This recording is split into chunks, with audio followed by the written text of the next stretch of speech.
If you're an OG Apex Legends player, you might have been around long enough to witness the rise of multiple people in the community that were known as the best movement players on Apex Legends. Some of you might have been there for the rise of Aceu, some of you might have been there for the rise of Faide, and maybe some of you might have even been there for the rise of Stormin, if you remember that name. But if there is a name in the history books of Apex Legends that is synonymous with movement or movement god, the name Lyr1c is just that. In the early days of Apex Legends, more specifically late 2019, early 2020, Lyr1c started building a name for himself in the community as the best movement player on the game. Around the time when Dizzy and Aceu were losing passion for Apex Legends, he quickly gained recognition because of the clips he was posting onto social media that showcased his fluid movement. But not only that, over on his streams, it was clear that he was genuinely cracked at the game. But while throughout that era of Apex Legends, Lyr1c was undoubtedly the best movement player on the game, as time went on, he started to fade into irrelevance and was completely overshadowed by his biggest competitor at the time, Faide. But if I'm being honest, there wasn't that much of a difference between Faide and Lyr1c when Lyr1c was at his prime, so this leaves us with the question, what the hell happened?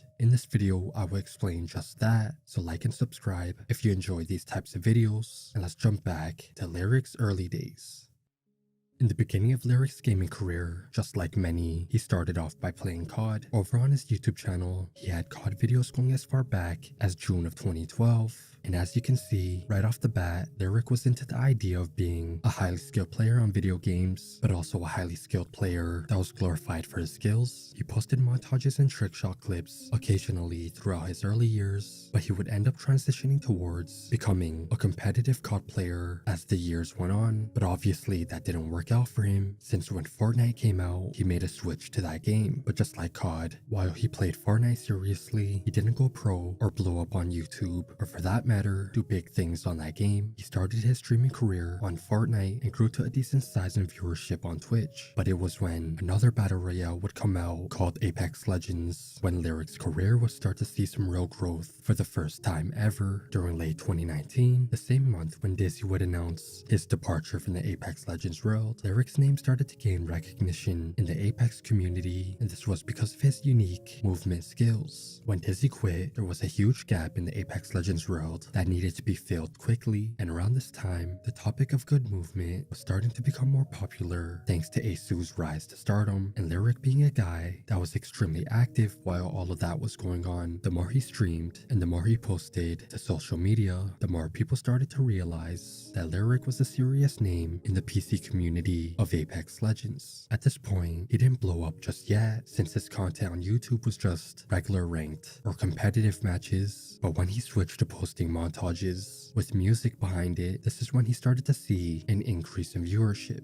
And over on Twitch, his streaming analytics weren't that much different than his Fortnite days, but when he posted a video called Movement Level 99 on January 8th of 2020, a montage video that is his second highest viewed video to this very day, and a video that I would go as far as saying should be put into the history books of Apex Legends due to the impact it had when it was first posted. This is when Lyr1c really started to blow up in the Apex Legends world. At this point, he was already known in the comp side of Apex Legends since he was competing back then, and the niche PC community obviously knew him because of that. But after Movement Level 99 dropped, Lyr1c started to receive mainstream level of success for the first time in his entire social media career. At this point, everyone knew who he was and how he was one of, if not the best movement player on Apex Legends. And as you might expect, this did wonders in solidifying his position in not just the Apex Legends world, but also since he was genuinely skilled at the game, he was able to maintain his success on YouTube and Twitch. It was clear that he wasn't one of those people that would blow up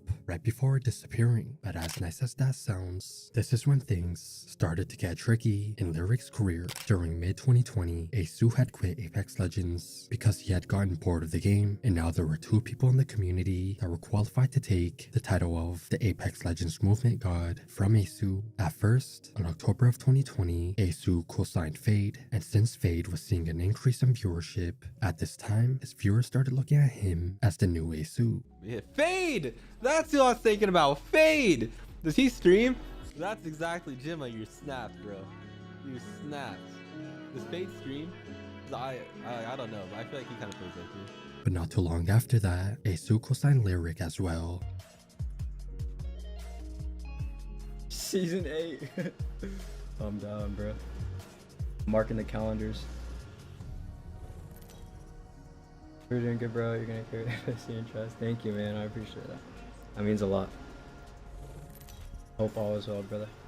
And this is when the unofficial rivalry really started to take place. Now, I'm not going to sit here and tell you my opinion on who I think was better at Apex Legends, because at this point, in the grand scheme of things, Lyr1c and Faide were both so good at the game, there wasn't any real way of determining who could have been better or worse. It's not like they were competitive players and you could analyze their placements. They were just streamers or rank grinders. But what separated Lyr1c and Faide at this point, which in the near future would help Faide surpass Lyr1c, was the type of content they were creating and also the content strategies they were using. Faide understood how to take his exciting gameplay clips from his live streams and turn them into content over on YouTube that wasn't just a VOD for people that missed out on his streams. He did that with his Killing Streamer series, a series that helped him blow up, but also a series that he juiced the hell out of since there was a high demand for it. But not only that, he came up in the YouTube world by posting guides and challenges. But on the other hand, Lyr1c was basically taking his VODs, editing it down, and posting it onto YouTube with an interesting title. And for the longest time, that worked because people enjoyed watching his gameplay since he was a trending name in the community. But if you were there in the community during late 2020 and throughout 2021, you would know that around this time, both Faide and Lyr1c's names, and of course clips, were being discussed quite literally everywhere. And due to that, they were both seeing success. But while Lyr1c was successful and was reaching new heights in his career on both YouTube and Twitch, Faide on the other hand was growing at a significantly faster pace. And since at this point, his viewership was noticeably higher than what Lyr1c's viewership ever was, it had become clear at this point that the masses started to favor Faide as the new Apex Legends movement god, not because they were watching him more, but because the movement clips that included zipline jumping at World's Edge was more exciting to watch than Lyr1c's gameplay. And as time went on, when Lyr1c started to lose his passion for Apex, around the time when he had an injury which caused him to take multiple weeks off back to back, when he returned from that injury after nearly 20 days of being silent and announced to his viewers that still watched him that he was still injured, his lack of ability to make consistent content at his highest level caused his viewership to drop down to the lowest level it had ever been up to this point. He was struggling to pull over 100k views per video, and his viewership just kept declining while Faide was hitting milestone after milestone. But I'm not going to sit here and tell you guys that he would go on to fall off, because that would be far from the truth. During September of 2022 and months following, his average views on YouTube started to rise once again during that era of Apex content when people were cranking up the motion blur in their vids and titling it Apex Legends with 300Hz or whatever. And over on Twitch, you can see that while his average views jumped up and down a lot, in reality, his real fan base was extremely loyal. Therefore, he never really saw a true decline in his streaming viewership. And later on, when a new game would come out called The Finals, Lyr1c would hop on that wave up to its peak, and he saw success on that game for a little while. But when that game's viewership fell off, it caused Lyr1c to switch back to Apex Legends. And when he switched, his viewership dropped right back down to where it was at before he switched to The Finals over on Twitch. But on YouTube, he still uploads The Finals, and his channel is completely dead because of that. But like I just said, it's clear that Lyr1c's fan base is loyal, so I'm sure when he decides to upload Apex content once again, his viewership on YouTube would go right back to where it was once at not too long ago.